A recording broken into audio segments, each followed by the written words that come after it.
안녕하세요. 파파스 캠핑입니다. 오늘은요, 일산화탄소 경보기 리뷰를 좀 해보도록 하겠습니다. 제가 일산화탄소 경보기를 원래 이 제품을 쓰고 있었어요. 이 제품은 벤딕트에서 나온 제품이었는데 요거를 그동안에 몇 년째 계속 쓰고 있었고요. 그리고 최근에 요 모델이 새로 하나 나와서 리뷰를 비교를 하면서 한번 해보려고 들고 나왔습니다. 일산화탄소 경보기는 최소한 2개 정도는 가지고 다니시면 좀 더 안전하게 동계 캠핑을 즐길 수가 있을 거예요. 화목난로를 사용하시든 등유난로를 사용하시든 텐트 내에서 화기를 사용하실 때는 반드시 가지고 다녀야 될 캠핑용품이라고 보시면 됩니다. 그리고 저는 얘를 또 집에서도 사용을 하고 있는데, 집에서는 왜 필요하느냐, 일산화탄소 경보기도 되면서 이산화탄소도 체크를 할 수 있기 때문에 이걸 집에서도 저는 평소 때 사용을 하고 있습니다. 조금 방에 환기가 좀 안 되고 있다, 이런 느낌이 날 때 있거든요. 그래서 동작을 딱 시켜보면 경보음을 막 울릴 때가 있습니다. 그러면 환기를 좀 시켜주고 또 이제 집에 난방을 하면 되겠죠. 자, 제품 박스 이렇게 생겼고요. 깔끔하죠. 벤딕트 제품들은 항상 이렇게 좀 깔끔한 외형의 디자인을 가지고 있습니다. 브리드라는 이름을 가지고 있고요. 벤딕트가 원래 차량용 제품을 전문적으로 만드는 회사인데, 아웃도어 제품들도 다양하게 전개를 하고 있어요. 그래서 제가 주기적으로 여러분들한테 벤딕트에서 나온 제품들을 소개를 시켜드리는 영상도 만들어서 올리고 있습니다. 안에 구성품들은 USB-C 타입 충전기 하나 들어있고요. 그리고 제품 보증서 카드 하나 또 들어있습니다. 자, 구성품은 이렇게 생겼어요. 되게 심플한데 요거 제가 디테일하게 기능들을 한번 쭉 살펴보도록 하겠습니다. 그리고 이 벤딕트에서 나온 일산화탄소 및 이산화탄소 경보기가 어떤 점이 더 차별화되어 있고 더 좋은지에 대한 언급도 해드리도록 할게요. 이산화탄소의 농도가 조금 높은 편이죠, 그죠? 제가 문을 딱 닫아놓고 환기를 안 시키고 있는 도중입니다. 추워가지고 지금 노란 레벨에서 계속 까딱까딱 하고 있는데, 이게 이제 주황 그리고 빨강 레벨까지 들어가 버리면 환기를 좀 시켜줘야 됩니다. 자, 사용하는 방법은 중간에 있는 전원 버튼이 있죠. 이 전원 버튼 이제 꺼진 상태에서 이렇게 한번 눌러주시면 동작을 시작을 해요. 자, 그리고 옆에 보면 버튼들이 2가지가 더 있잖아요, 그죠? 여기 보면 이렇게 태양 표시 있는 버튼이 있는데, 얘를 한번 꾹 눌러주시면 후레쉬가 들어옵니다. 한 번 더 누르면 단계가 낮아져요. 자, 이렇게 다시 꾹 누르면 후레쉬는 꺼지고요. 후레쉬 기능이 내장이 되어 있습니다. 자, 그리고 얘를 2번 빠르게 눌러주시면 위에 보면 이렇게 해 같은 모양이 뜨잖아요, 그죠? 이게 야간 모드입니다. 취침 모드라고 해서 설정을 따로 할 수가 있고요. 또 2번 딱딱 눌러주시면 취침 모드가 꺼지게 됩니다. 그리고 전원 모드 있죠. 이 전원 모드를 한번 눌러주시면 CO 일산화탄소 모드가 되고요. 한 번 더 눌러주시면 이산화탄소 모드가 돼요. 이산화탄소는 기본적으로 수치가 조금 높게 나오는 편이기는 해요. 저도 집에서 이제 환기를 좀 덜 한 상태에서 켜보니까 꽤 높게 나오더라고요. 그래서 이게 완전히 청정 모드다 그러면 야외에서 테스트를 해보시면 초록색이 깜빡거리게 될 겁니다. 한 번 더 누르면 일산화탄소. 자, 지금은 난로를 제가 옆에 틀어놓은 상황이긴 하거든요. 근데 일산화탄소가 발생하고 있지 않으니까 수치는 변함이 거의 없다라고 보시면 돼요. 제일 마지막에 있는 이 온도 조절하는 거 있죠. 요거를 누르시면 27도, 지금 텐트 안에 내부 온도가 27도, 한 번 더 누르면 이렇게 화시 섭씨가 조정되는 기능이 있습니다. 자, 도시로 바꿔놓는 게 보기 편할 거예요.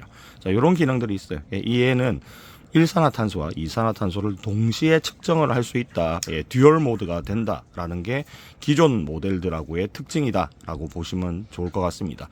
이렇게 측정 도구 중에서 산소 포화도를 이렇게 체크를 해주는 또 기계들이 있기는 한데, 가격이 좀 굉장히 고가여 가지고 일상적으로 캠핑에서는 잘 쓰지 않는 것 같기는 하더라고요. 그래서 우리가 이제 목숨에 관련된 부분들이 일산화탄소하고 이산화탄소 부분이잖아요, 그죠? 이런 것들만 잘 체크를 하시면 될 것 같아요. 자, 그리고 이렇게 전원 버튼하고 이 부분이 있죠. 요거를 2개를 꾹 동시에 눌러주시면, 자, 이렇게 단계들이 표시되잖아요, 그죠? 이 단계가 경보를 언제 울릴지를 이제 결정할 수 있는 그런 버튼이라고 보시면 됩니다. 얘는 2초마다 한 번씩 체크를 해요. 2초에 한 번씩 체크를 해서 공기 속에 있는 일산화탄소하고 이산화탄소의 수치를 계속 측정을 주기적으로 하고 있습니다. 중간에 전원 버튼을 눌러가지고 지금 제가 일산화탄소로 바꿔놨거든요. 이게 제일 중요하잖아요. 이 상태에서 이거하고 이거를 두 개를 동시에 꾹 이렇게 눌러주면 일산화탄소의 측정 수치의 단계, 그러니까 50ppm부터 시작하잖아요, 그죠? 이게 굉장히 민감하게 설정이 되어 있는데, 제가 실제로 사용해 보니까 50ppm으로 맞춰 놓으면 요리를 해 먹는다고 가스불을 켜잖아요. 저런 거 가스를 탁 켜면 그 상태에서 얘가 막 울리는 경우도 있거든요. 그래서 이게 너무 민감도가 높다, 나는 뭐 이렇게까지는 원치 않는다 하실 때는 요걸 여러분들이 조절을 해 가지고 이렇게 단계를 조절을 하시면 됩니다. 자, 그래서 가장 기본이 50, 한 번 더 누르면 100이죠. 이거는 이제 경보, 그리고 적색 경보까지, 너 이 정도면 죽어, 뭐 이런 식으로 세팅을 할 수가 있습니다. 이런 설정들도 아주 사용자에게 맞게끔 세밀하게 설정을 할 수 있어서 이 부분도 좀 좋은 것 같아요. 그리고 이게 외형적으로 특징이 좀 이렇게 심플하고 귀엽고, 또 이렇게 매달아서 쓸 수 있는 카라비나도 있고요. 그리고 뒷부분에 얘가 자석 기능이 있어요. 그래서 자석이 붙는 어떤 뭐 가구라든지 캠핑용품이면 이렇게 붙여놓고도 사용을 할 수가 있거든요. 차박을 하시면 뭐 차에 붙이거나 해도 사용할 수 있고, 자석이 붙는 폴대라면 폴대에도 붙여놓고, 아니면 이렇게 행잉해서 걸어 놓을 수 있는 기능도 가지고 있으니까 다양하게 활용을 하시면 좋을 것 같습니다. 자, 이왕 말 나온 김에 기존 모델하고도 조금 비교해 보면, 기존 모델은 얘가 일산화탄소만 측정할 수 있는 모델이었어요. 그리고 컬러도 단일 컬러 이렇게 돼 있고요. 자, 온도, 뭐 습도 이런 것까지는 기본적으로 두 모델 다 지원하는 거고, 얘는 이산화탄소 측정은 안 됩니다. 네, 그리고 이렇게 밝기 단계를 조절할 수 있어서 배터리를 좀 아낄 수 있는 부분, 그 다음에 이렇게 꾹 눌러서 리셋하는 기능이라든지 뭐 이런 것들도 기본적으로 지원을 해요. 자, 얘도 민감도가 50부터 세팅이 돼 있어요. 그래서 요거를 제가 쓸 때도 좀 알았는데, 아, 가스버너 바로 불 켜니까 바로 울리네. 그래서 좀 그런 것들도 되게 민감하구나. 밴딕트 제품이 요 민감도를 조금 낮춰놨어요. 타사 제품 같은 경우에는 100ppm부터 울리는 것들이 좀 많거든요. 그러면 이미 이제 두통이 오기 시작하는 분들도 있을 건데, 얘는 50부터 세팅이 돼 있어서 이런 부분들은 좀 안전에 되게 좀 민감하게 제품을 세팅을 해놨구나, 이런 느낌도 받을 수가 있었습니다. 뭐 브랜드를 달리해서 사는 경우도 많은데, 만약에 이렇게 두 개를 가지고 있다 하시면 세팅은 어떻게 하느냐? 자, 보통은 일산화탄소를 기본적으로 측정을 하잖아요, 그죠? 하나는 내가 잠자는 높이가 있겠죠. 뭐 야침을 쓰거나 아니면 바닥에서 이렇게 잠을 잔다 그러면 내 머리맡 언저리 근처에 하나 두시면 돼요. 그리고 얘를 상부에 하나 더 걸어 놓으시면 되는데, 한 1m 정도, 바닥에서 1m 정도, 1m 한 30 정도 세팅을 해 놓으시면 됩니다. 너무 또 천장에 걸어 놓을 필요도 없고요, 너무 또 아래쪽에 걸어 놓을 필요도 없습니다. 만약에 한 개만 사용을 하신다 그러면, 내가 잠을 잤을 때 내 주변 어딘가, 내 머리 위치쯤, 내가 숨을 쉬는 공간이 있잖아요, 그죠?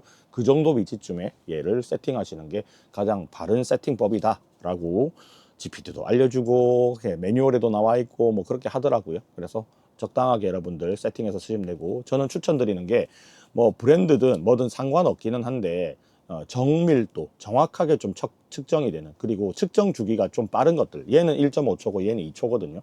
측정 주기가 좀 빠른 것들을 선택하시는 게 좀 좋을 것 같습니다.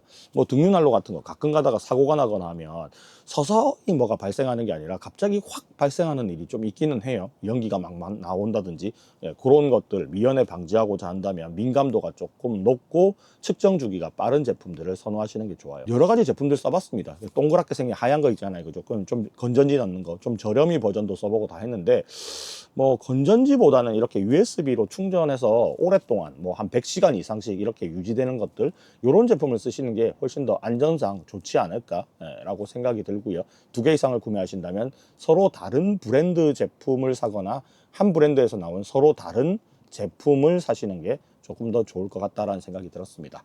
이미 잘 알고 있는 제품이고, 또 뭘 살까 고민을 하시는 분들이 있는데, 이거는 제가 봤을 때는 잘 알려진 제품을 사는 것도 중요하기는 한데요, 가장 최신으로 출시한 제품들이 다양한 기술력이 또 들어가 있고, 기존에 나왔던 모델들보다는 훨씬 더 성능이 좋기 때문에 가장 최근에 출시된 제품을 구매하시기를 권고드리는 바입니다. 이건 제 개인적인 의견이기는 한데, 어쨌든 최근에 나온 게 제일 좋습니다.